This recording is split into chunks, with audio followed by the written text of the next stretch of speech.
Hey teachers, I'm going to show you how you can round your data using GradeTransferer. I'm going to model in Google Classroom, but this works for any of our supported grabbing platforms. So the first thing you're going to want to do is have some data in your briefcase, whether you grab that data or you grab it and then scale it.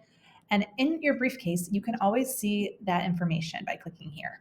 So if this is information that I want rounded, all I need to do is go to GradeTransfer, click on the horizontal lines, and go down to our rounding feature. You're going to want to choose the amount of decimal places that you want to round to. -1 will round to the nearest multiple of 10.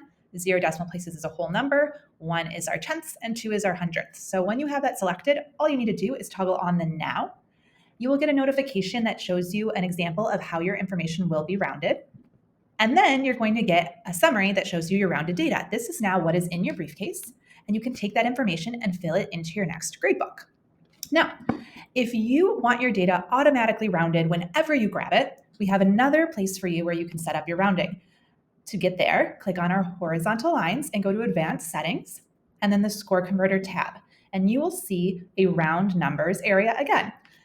The rules are the same, -1, 0, 1, or 2. Choose your amount of decimal places. And if you want this to always apply whenever you grab, just toggle that to on. Now when you grab, your data will be rounded automatically. That's all for now. Happy transferring.